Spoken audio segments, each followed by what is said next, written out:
16 kez Türkiye şampiyonu oldu. Asya ikinciliğine ulaştı. 60'tan fazla turnuvadan birincilikle döndü. 2003 yılında çok ciddi bir sakatlık yaşadı. Doktorlar ona güreşi bırakmalısın dedi.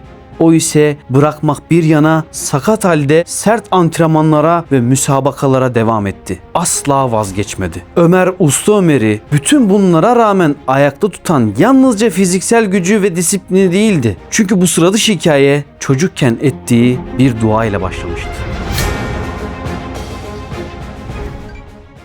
İsmim Ömer, soyadım Usta Ömer. 1980 doğumluyum. Aşağı yukarı 30 sene olacak bilek güreşi mazim. Bilek güreşine nasıl başladınız? 1997'nin ortalarında başladım. Federasyondan da biraz eskiyim. Benim bir akraba vardı. Erkeklerde Türkiye üçüncüsüydü. Bir gün geldi, biz de o zamanlar vücut geliştirme antrenman yapıyordum. Zaten o dönem ben 17'nin ortalarındaydım. Bizim bu akraba geldi, beni yendi, abimi yendi, rahmetli dayımı yendi. Dedim seni bir daha gördüğümde ben seni yeneceğim dedim Allah'ın izniyle. Bir daha gördüğümde zaten ben 80, 85, 90 kilolara böyle Türkiye şampiyonum vardı diye hatırlıyorum. Rahat oldu benim, çok zorlamadı. İlk hedefim oydu, o şekilde başlamış olduk. Bilek güreşini diğer sporlardan ayıran özellikler nelerdir? Her an, her dakika, her yerde gücünüzü gösterebileceğiniz ya da uygulayabileceğiniz bir spor. Kimseye sokakta dövüş yapamaz bir şey yapmak için. Kimse güreş yapamaz. Yani ortalık yerde böyle ama bilek güreşi her yerde yaparsın. O yüzden bence çocukların kendine güveni açısından çok önemli bir şey. Çünkü ben mesela liseye gittiğimde ilk seferde masada bilek güreşi yapıyorlar. Üniversiteye gittim, bir baktım beni hemen çağırdılar böyle, hocam bak burada birisi var herkes yeniyor. Böyle bir toplandık, bir kolumu koydum, baktım 50 kişi etrafımızda. Sizin böyle maçlarda uyguladığınız özel kendinize has taktik var mıdır? Var. Çok var hem de. Mesela bizim oraya antrenmanlara gelenler ben bunu mesela hiçbir yerde daha önce görmedim diyor. Dünyayı takip edelim diyor. Teknik olarak da antrenmanlarda görmedim diyor. Çünkü ben kendim bulmak zorunda kaldım diyebilirim. Çünkü bulunduğumuz ortamda çok kişi yoktu. Benim sakatlıklarımdan dolayı buraya gidemiyordum. Çünkü buram sakattı. Ne yapmam lazım? Buradaki yükü azaltmam lazım. Ben ne yaptım? Bileğimi düşürdüm. Buradan böyle dokundum çaprazdan. Biraz daha ileri ittim. Buradan ağırlığı tamamen aldım. Çektim buraya doğru mesela. Bir teknik çıktı benim için. Tamamen düşürüp buradan çıktım. Veya buradan gelip biraz daha ileri alıp deriyi geri çekip şunu yaptım ve direkt buradan yakalamaya çalıştım. Bu benim bana özel şeylerdi bazıları. Bilek güreşini herkes yapabilir mi? Herkes yapabilir bence. Hiçbir genetik yatkınlığı yoktur. Ama bir antrenmanın varsa, istikrarlı şekilde çalışıyorsan, doğru açılarda çalışıyorsan sokaktaki herkes yenecek duruma gelebilirsin. Benim bir öğrenci vardı. Böyle bilek güreşi yapardı. Bir kişi yendiğini daha görmedim. Zayıf kollar, müsait değil, belli, genetik yatkınlığı yok ama çalıştı hırsla. Uzun zaman sonra denk geldik, böyle gördüm. Dedim ne yapıyorsun dedim, bilek güreşi yapıyorum. Hocam beni kimse yenemiyor dedi. Sen yaptıysan herkes yapar dedim içimden tabii. İlk şampiyonluktan bugüne neler değişti?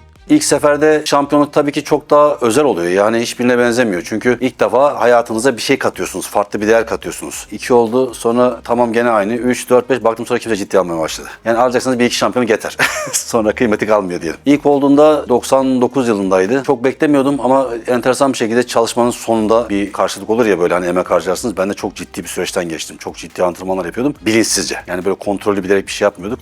Profesyonel bir sporcu ortalama günde kaç saat idman yapar? Ya o kadar değişken ki şimdi standart vücut geliştirmecilerden bazıları mesela yarım saat yeter diyor. Bir bilek güreşinde iyi bir antrenman yapacaksanız yarım saat var. Ben yani biraz bende mi ayar bozukluğu vardı bilmiyorum. Ben sadece sağ kolu 4,5 saat çalışıyordum. 4,5 saatin sonunda da kendi basınç rekorumu kırıyordum. Ama çok fazla çalışıyorduk. Antrenman aksatmıyorduk, elimizden geleni yapıyorduk ve belki bir sakatlanana kadar 6 sene neredeyse hiç antrenman atlamamışımdır. Bilek güreşine başladığın günden beri hayatında neler değişti? Ben hayatımda hiçbir zaman değişmedim. Yani şampiyon oldum diye artı bir şey eklenmedi bana. Sonuçta bilek güreşi yapıyorum. Yenmem, yenilmem bu adamdan üstün ya da iyi olmama gelmez. Böyle bir mantık asla ben düşünmedim. İlk 18 yaşında neysem şu anda da çok farklı değilim. Zaten belki o yüzden insanlar sağ olsun biraz daha böyle değer vermeye başlıyor. Şampiyonluklar arttıkça insanın kibrini yönetmesi zorlaşıyor mu? Günümüzdeki gençler de genelde, isim yok tabii ki, çok bunu görüyoruz. Basit bir örnek vereyim. Bir Türkiye şampiyonasına gittik. Tabii çocuk biraz boyu kısayken sonra bayağı bir uzadı. Benden de uzun oldu. Bu başka bir arkadaş daha var yanında. Mesela o bir şey söylüyor, ona böyle bakıyor yukarıdan. Onu gördüm yani söylediğinde, o kibri gördüm. Dünya şampiyonu bu arkadaş, dedim ne oluyor dedim ya. Ben de çok güzel konuşuyor, ona böyle yukarı abi diyor, bu bana abi diyor dedi. Mesela günümüzde oluyor yani, yenebildiği insanlara karşı tavırlar, hareketleri değişiyor. Ben kesinlikle bunu anlayamıyorum şu anda. Niye böyle yaptıklarını? Çünkü seni onu yenmen seni farklı bir varlığa çevirmiyor. Sen bilek güreşi yapıyorsun burada ya da futbol oynuyorsun ya da başka bir şey yapıyorsun. Seni ondan daha güçlü olan bir şey değiştirmiyor. Değiştirmeyecek de. Şu mesela çok enteresandır benim için. Bunu da çok vurgularım ben özellikle kendi şeylerimde de. Dünya şampiyonu olmak, hani ülkemizi, vatanımızı temsil ediyor muhabbetimiz var ya. Eğer o adam karaktersiz karaktersizse, gerçekten sorunlu bir karakterse olmasın. Diyeceksin ki hayır vatan millet değil. O adam 1000 tane kötü insan örnek oluyor. Onu görüp garip garip şeyler yapmaya başlıyor insanlar. O yüzden böyle aklı başında gençler her zaman burada ama böyle egolu, kendini beğenmiş. Ben biraz onlara çok bakamıyorum ya. Keşke düzelseler de böyle çok daha iyi yerlere gelseler. Ya şöyle mesela benim kolun şekli biraz değişiktir. 12-13 yaşındayken çok samimi şekilde dua ediyordum. Diyordum kolumu her gören şaşırsın. Abimi güreşte yeneyim diyordum. En son böyle arkaya kolumu bağlayıp tekerle yenebiliyordum onu. O kadar fark etmişti güç olarak. Bir de ayağım büyüsün niye dedim bilmiyorum.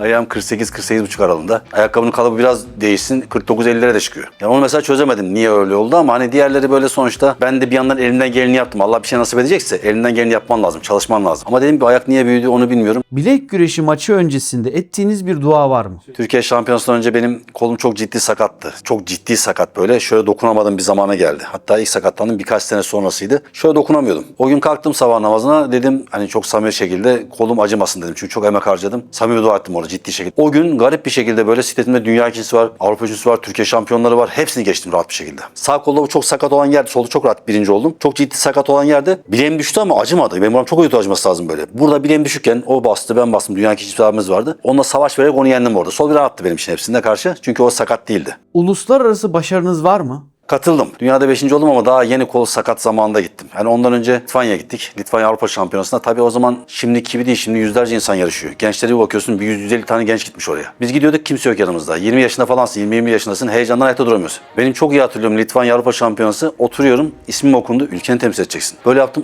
Dedim kalkamıyorum dedim. Heyecan beni tüketmiş. Bilmiyorum nasıl yapacağımı. Mesela benim için çok enteresan bir andır. Gittim yenildim orada. Oturdum kenara böyle sabahtan akşama kadar turnuva izledim ama. Moral allak bullak böyle. Sonra baktım orada 15-16 yaşında çocuklar maç atıyor ama masayı yıkacaklar resmen böyle. Dedim ben bunlarla atayım mı atmayayım mı? Ya dedim bunlar şimdi ezer geçer falan. Sonra düşündüm ya dedim at dedim bir şey olmaz dedim. Tabii benim heyecan orada bir gitti. Kol sağlıklı o zaman sıkıntı yok. Şimdi ben 85'te yarışıyorum. 75'in Avrupa şampiyonu, 80'in Avrupa şampiyonu, 85'in o dünya şampiyonu bir tane çocuk vardı. Benimki o. Final yaptılar. Ondan sonra 90'ın bir de çok ultra bir adam vardı. O tabii ben 4-5 saat maç attım arkada. Bunlar finaller yapıldı, yarı finaller yapıldı, bitti, geldiler. Ben o sırada arkada saatlerce maç atmışım. En az 4 saati var da 5. yalan olması diye demiyorum. Çok yorulduğum halde bile gene hepsini yendim orada. Tabii beni görenler böyle Ömer yaptı. Böyle bana bir adam getiriyor. Benim sikletim o an final yapmış adam. Birinci olanla beraber. Birinci olan da beni izliyor orada. Beni yen dedim ya. En son baktım Güven böyle maksimumda. Gel sen bakayım dedim böyle. No yapıyor bana böyle. Çünkü onu çekişli adam ben zorlanmadan yendim. Demek ki her şey böyle güç de olmuyor. Her şey teknik de olmuyor. Biraz tecrübe gerekiyor. O stresi kontrol edebilmek gerekiyor. O günümüzde başarabilenler zaten kazanıyor. Şu an kontrol edebiliyorum. Şu an sıkıntım yok. Ama çalışmıyor istediğim gibi. İstediğim zaman istediğim gibi çalışmıyor. Sıkıntı orada. Unutamadığınız bir sakatlık anı var mı? Oldu. Eğer bir hakem Türkiye Şampiyonası öncesinde hiç gidip maç yönetmeyip direkt oraya gidiyorsa burada büyük bir sıkıntı vardır. Hele bu hakem bilek göğsü değilse geçmişinde ne yapacağını zaten bilmesi çok zor. Bir tane maçta böyle ben video çekiyorum. Sağ olsun bana izin verdiler böyle. İçeride çekiyorum Türkiye Şampiyonası. 10-15 tane masa var burada. Oradan bir baktım çat diye bir ses. Ben anında geri kaçtım.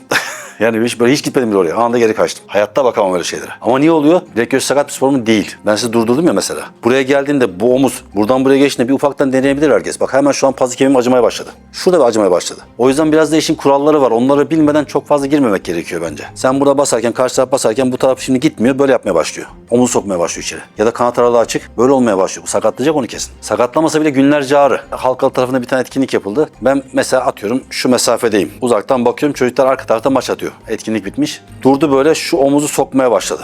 Öyle hızlı gittim ki yanına nasıl gittiğimi hatırlamıyorum. Durdurdum dur dedim. Ne oldu hocam dedi kolun kırılıyor dedim. Ha hocam falan yaptı. Döndüm geriye gene oraya gitti çat gitti kolu. Bak durdurdum gene devam etmiş oradan aynı pozisyonda. Gitti kolu çocuk sonradan tabii tansiyon gitti götürdüler hastaneye. Azıcık buraya girdiğinde ben tedirgin oluyorum. Yani ihtimal var ortada olmayabilir. Çünkü herkes yaptırıyor kolay kolay bir şey olmuyor. Ama niye o kemiğe o kadar baskı yapalım? Ve orada pazı kemiğinden aşırı şekilde böyle günlerce ağrı çeken de oluyor. Alışmadıktan sonra da ben orayı çok sokmak istemiyorum kendi adıma. O yüzden turnuva düzenleyemem. Başkaları yapıyor hakem işlerini. Bana yaptırıyorlar ben hemen durduruyorum. Maç bitmiyor bir türlü. Bazen ters açılarda kalıyorlar çünkü maç bitmiyor. Faulle veriyorum maçı bitiriyorum. Ya bana kalsa kimse yemeden maç bitecek. Ya işte belki çok sakatlıklarım var ya ondan tedirgin oluyorum milletin başına gelmesin diye.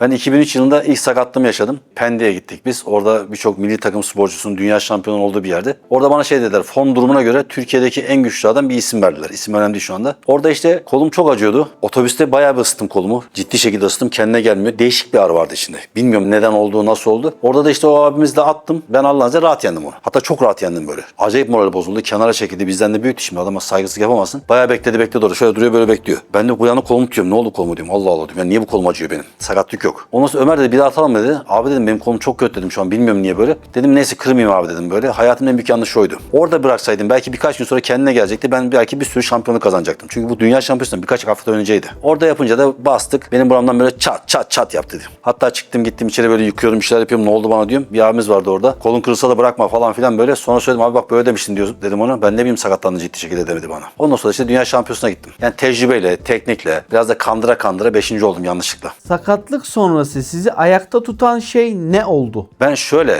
şunun farkındayım. Hata benim. Yani insan mesela bu nasıl kader falan öyle bir şey yok bende. Ben kendi yaptığım hatanın karşılığını çekiyorum. Sonuçta beni kimse cezalandırmadı. Allah bana bunu nasip etti diyorsun ama hani ben yanlış yaptım diye bu olduğunu farkındayım ben. İyi şeylerde ben her zaman Allah'a sığınırım. Ama kötü bir şeyde de şunun farkındayım. Bu benim hatamdı. Çünkü ben kendim yaptım bunu. Şimdi ben soğuk gidip de bilek güreşi yapıyorsam, ağırlığın üstüne gidiyorsam bu sakatlanıyorsa yani böyle bir mantık yok. Hatanı kabul edeceksin. O yüzden biraz da şey yapmıyorum ya. Şu an ruh halim o konuda çok sorunlu değil. Sadece bazen bir hazırlanmaya niyetleniyorum. Gerçekten böyle hırslanıyorum. İniyorum kolum acıyor ah diyorum bırak diyormuş. Yeni hedefleriniz nelerdir? Benim hedefim var da hedefi uygulamaya dökemiyorum. O yüzden o hedefi sayamıyorum. Yani ben şu an hala bir dünya şampiyonluğu istiyorum. Hatta şu an mesela 40 yaş üstündeyim. Ben 40 yaş kategorisine gel diyorlar. Allah'ın izniyle çok rahat birinci olsun diyor herkes. Herkes diyor bunu. Yarışmacı birinci olan da söylüyor. Orada birinci olmuş. Hepsi söylüyor ama bunu ben cesaret edemiyorum. Bir de işte YouTube'da biraz daha geliştirmek YouTube'u. İşte elimizden geldiği kadar orada içerik üretiyoruz. Ya olmadığı zaman da olmamıştır bitti. Ben elimden geleni yaptım. Takdir değilmiş. Takdir Allah'ın. Ben hayatım öyle geçti zaten. Benim başlangıçtan sonuna kadar hani gücün kaynağını hep bilmişimdir. Bana ne nasip ederse olacağını bilmişimdir. O şekilde hareket ettim. Ve ben bu şekilde belki yenebildiğim adamla çok rahat yenmeye başladım. Çok kontrollü yenmeye başladım. Çünkü gücün kaynağı nereden geldiğini biliyorum. Herkesin öyle de işte kabul etmiyorlar. Herkes sonunda görecek bunun kimin ne olduğunu. Peygamber Efendimiz sallallahu aleyhi ve sellemin spora teşviğini kendi üzerinize alıyor musunuz? Alınırım tabii.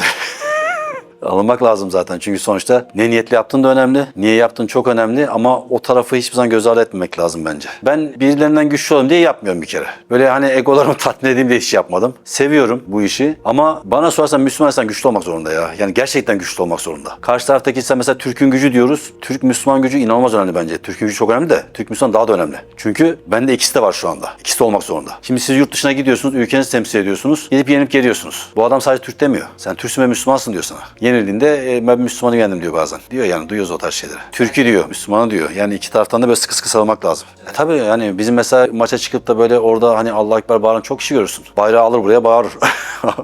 Yani o bütünlük çok önemli bizim için. Bu hayattaki en büyük başarı nedir? Ben en başta kendi adıma yani herkesin kendi görüşü başka ama bir kere Allah'ın rızası kazanacaksın. Bu her alanda gerekiyor. Yani sen ev işi yapsan da hani bir iş yapsan da spor yapsan da hepsinde o rızadan çıkmaman gerekiyor. Çünkü çıktığın zaman başka birine dönüşüyorsun ya böyle bir kibirli, egolu bir adama dönüşüyorsun. Çünkü kendi nefsan duygularına kalıyorsun. O biraz beni dizginen nokta hep oldu. Günümüzdeki gençler ne yazık ki birçok şeyi direkt almıyorlar. Mesela orada sizin gibi insanlar çok önemli bu konuda. Gerçekten çok çok önemli. Direkt bir şey dediğinde çok kaçan insanlar var. Ben biraz daha bunu elimden geldiği kadar iyi örnek olarak yapmaya çalışıyorum. Kırklareli'nden böyle bir yerden motorlu arkadaş geldi. Antrenman yapıyoruz orada. Sonuçta namaz vakti geldi. Ne yapayım yani orada çıktım gittim namaza geçtim. Adam sonradan bana döndü hocam dedi. Ben dedi namaz kılmıyorum dedi. Senden sonra başladım dedi. Bak işte bir şekilde örnek olmuş oldu orada. Sen bıraktın milleti gittin dedi orada. Tabii gitmiyorsun sonuçta. 2 dakika sonra geri geldim orada. Ben de başladım dedi. Mesela benim için çok güzel bir şeydi orada. Bir şekilde illa söylemek zorunda değiliz bence. Göstermemiz de gerekiyor bazı şeyler. Olmamız gereken şeyi göstermemiz gerekiyor. Mesela benim yanımda kimse küfür etmez sağ olsunlar. Bu benim için mesela kazandığım en büyük şey bence. En büyük değer. Adam küfür etmiyorsa mükemmel. Burada mesela gençler görüyor. Zannediyorum ki hepsi böyle hiç küfür etmeyen insanlar. Bir bakıyorum dışarı duyuyorum. Beni görünce böyle yapıyorum.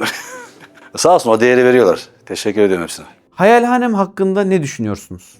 Şimdi günümüzde bilgi çok fazla biliyorsunuz. Çok aşırı şekilde kirli bilgi var. Yanlış bilgi var. Ben bir tane site açıp oraya yani doğru buysa 100 tane bilgiyi şöyle çeviririm, böyle çeviririm. 100 tane doğruyu koyarım. Bir tane yanlış koyarım. O oradan fikrini saptırırım insanlar. O yüzden sizin gibi böyle kuruluşların bence doğru yönü çekmesi çok çok önemli. Çok ciddi şekilde önemli hatta. Belki en önemli şeylerden bir tanesi. O yüzden bence son gaz devam etmeniz gerekiyor. Ya inşallah her şey çok güzel olur hepimiz açısından. İnşallah.